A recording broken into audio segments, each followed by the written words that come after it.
দেখলাম যে পার্টির সঙ্গে আপনার সঙ্গে একটা হঠাৎ করে দূরত্ব তৈরি হলো। আপনাকে যেন মনে হচ্ছিল যে একটা সাইড লাইন করা হয়েছে। আপনি রাজ্য সভাপতি ছিলেন, এখনো পর্যন্ত আপনাকে সফলতম রাজ্য সভাপতি বলা হয়। আপনার আমলে বিধানসভাতে ৭৭টি এবং লোকসভাতে ১৮টি আসন।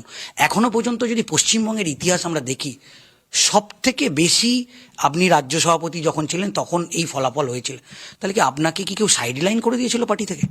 দেখুন, আমার আগের যারা রাজ্য সভাপতি ছিলেন তারাও এখনো সক্রিয় সুস্থ আছেন, তারা কাজও করছেন, আমিও সেভাবে ছিলাম। তো যখন নতুন কোনো নেতৃত্বকে সামনে আনতে হয় তাকে জায়গা দিতে হয়, তার নেতৃত্ব যাতে প্রতিষ্ঠিত হয় তার জন্য সবাইকে সহযোগিতা করতে হয়।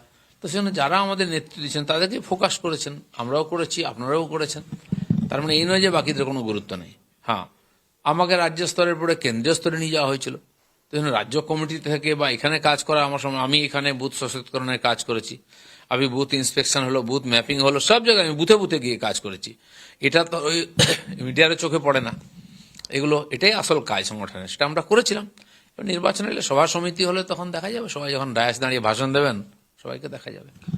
আমরা একটা বিষয়ে দেখলাম যে অমিত শাহের আপনাকে ডাকলেন, তারপর আপনি বিজেপি রাজ্য সভাপতি শ্রমিক ভট্টাচার্যের সঙ্গে দীর্ঘ আলোচনা করলেন এবং শ্রমিক ভট্টাচার্য বাইরে বেরিয়ে এসে আমাদের জানালেন যে দিলীপ ঘোষ তিনি পাহাড় থেকে জঙ্গলমহল, পাহাড় থেকে সাগর, তাকে দেখা যাবে। এবং তিনি এটাও বললেন যে ১৩ তারিখের যে সভা সেখানে আমরা একসঙ্গে দুজনে থাকব। দিলীপ ঘোষ এতদিন বাড়িতে থেকে স্ট্র্যাটেজি তৈরি করছিলেন, এরকম নয় যে দিলীপ ঘোষের সঙ্গে আমাদের কোনো দূরত্ব তৈরি হয়েছিল। এবং আপনাকে সিলমোহর দিলেন এবং বললেন যে এবার পাহাড় থেকে সাগর দিলীপ ঘোষকে আমাদের সংগঠনের কাছে দেখা যাবে। কি বলবেন? দেখুন, আমাদের পার্টিতে প্রেসিডেন্ট সর্বোপরি, যেন উনি আমাদের নেতা।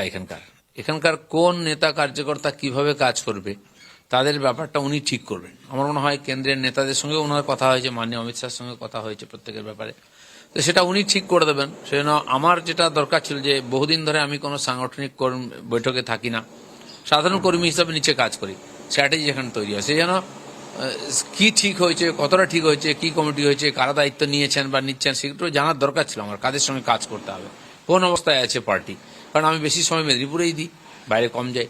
তো সেজন্য কি পরিস্থিতি আছে বা ওনারা আমার কাছ থেকে কি চাইছেন সেটা আমার জানার দরকার ছিল, সেই নিয়ে ওনার সঙ্গে কথা হয়েছে। যেমন শ্রমিক ভট্টাচার্য একেবারে প্রকাশ্যেই বললেন যে দল কাজে লাগাবে, দলে আপনাকে কাজে লাগানো হবে।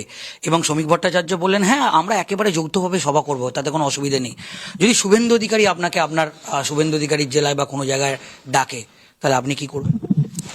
না না, কেউ ডাকবে সেটা তো পার্টি ঠিক করবে, কোন সভাতে কোন নেতা যাবে সে প্রত্যেকেই একসঙ্গে হতে পারে। সবাই একসঙ্গে থাকি আমরা বড় প্রোগ্রাম হলে, আবার একজন দুজন আলাদা আলাদা থাকি।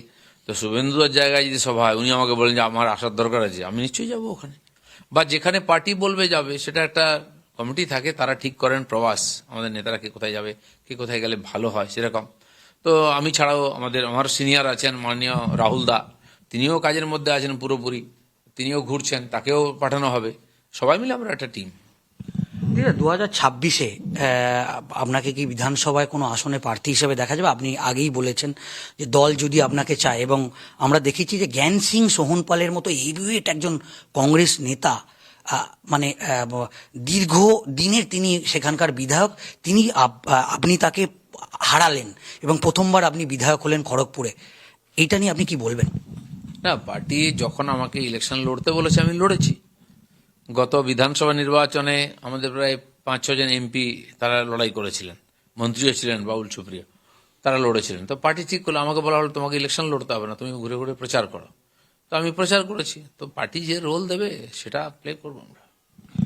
দিলীপ, আমরা দেখলাম যে হুমায়ুন কবির তিনি বাবরি মসজিদের শিলান্যাস করলেন, এবং এইটাকে কি আপনি সমর্থন করেন? না না, মসজিদ তো করতেই পারেন, কিন্তু বাবরের সঙ্গে আমাদের কোনো সম্পর্ক নেই। তিনি আক্রমণকারী ছিলেন, ভারতবর্ষে নরসংহার করেছেন, মন্দির ভেঙেছেন, এখানকার মানুষের উপর অত্যাচার করেছেন, ধর্মান্তরিত করেছেন হিন্দুদেরকে। তো সে আমাদের কখনো বন্ধু হতে পারে না। বিদেশি আক্রমণকারীর নামে কি করে এখানে স্মৃতিসৌধ হতে পারে, মসজিদ হতে পারে? আর আমার যতদূর জানা আছে, ইসলামে বোধহয় কারোর নামে কোনো মসজিদের অনুমতি নাই। তো সে তো পুরোপুরি রাজনীতিক। যেমন মমতা ব্যানার্জি জগন্নাথ মন্দির করলেন, এখানে দুর্গা মন্দির করছেন। তো এখন কম্পিটিশন চলছে টিএমসির মধ্যে যে কে কত বেশি ধার্মিক, কে কত বেশি সাম্প্রদায়িক। তো সেই জন্য ইলেকশনের জন্য করছেন, আমার মনে হয় না এটা খুব একটা ফ্যাক্টর হবে। এবং আপনি দেখলেন যে মুখ্যমন্ত্রী মমতা বন্দ্যোপাধ্যায় দুর্গাঙ্গনের শিলান্যাস এখানে করলেন। তাহলে আমরা একটা বিষয় এখন দেখতে পাচ্ছি, তাহলে 2026-এর বিধানসভা নির্বাচনের আগে এই যে হিন্দু ভার্সেস মুসলিম, এরকম কি কোনো ইস্যু একটা, যেটা 2026-এর বিধানসভা নির্বাচন একটা বড় ইস্যু হয়ে যাচ্ছে, মানে মানে হিন্দু মানে বিজেপি, এরকম একটা কোনো ইস্যু তৈরি হচ্ছে কি?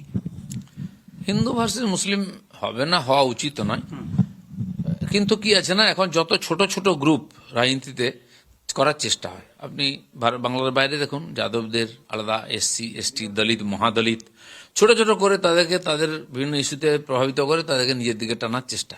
বাংলায় ওটা শুরু হয়েছে, রাজবংশী, মতুয়া, ও আর ট্রাইবাল। কিন্তু আমার যেটা মনে হচ্ছে, ভারতের যে গণতন্ত্র আস্তে আস্তে পোক্ত হচ্ছে, এখানকার মানুষের মধ্যেও দেশের গণতান্ত্রিক প্রক্রিয়ার প্রতি শ্রদ্ধা বিশ্বাস বাড়ছে। তাই পশ্চিমবাংলায় তো এইভাবে ভোটিং হয় না। জেনারেলি যতদিন এই দূরত্ব ছিল, যতদিন বিভক্ত ছিল, দারিদ্র্যর যে অনেক বেশি অন্তর ছিল, তখন মানুষ খুব ছিল। এখন মোদিজির নেতৃত্বে ভারতবর্ষে অতি দরিদ্র সীমা থেকে 28 কোটি মানুষকে উপরে তোলা হয়েছে। দারিদ্র্যের ভেদাভেদ কমেছে। অনেকে বলেন অনেক বড় লোক হয়ে গেছে, আরে দেশ উন্নত হচ্ছে, আর্থিক দিক সম্পন্ন হচ্ছে। যারা বড় লোক তারা তো বড় লোক হবেই, যার যোগ্যতা আছে, কিন্তু সাধারণ গরিবের কাছে পৌঁছচ্ছে কেন দেখুন। আজকে সাধারণ গরিব ভারতবর্ষের অনেক উন্নত হয়েছে। সেই জন্য গণতান্ত্রিক পদ্ধতিতে ওই হিন্দু মুসলমান বা জাতি বেসিসে ভোট, এটা আমার মনে হয় আস্তে আস্তে কমে যাচ্ছে। ইউপি বিহারের আমরা শহরাঞ্চলে দেখেছি সেই রকম প্রকট নাই। আর পশ্চিমবাংলায় তো করার চেষ্টা হলেও সেটা হবে না, কারণ বাংলার মানুষ উন্নয়ন চায়, বিকশিত ভারতের সঙ্গে থাকতে চায়। আর এই ভোটটা সেভাবেই হবে, এই সরকারের পারফরমেন্স আর নরেন্দ্র মোদীর যে সুরাজ্যের স্বপ্ন, সেটা সফল করার জন্য হবে। বিজেপির 43টি সাংগঠনিক জেলা আপনি হাতের তালুর মতো চেনেন।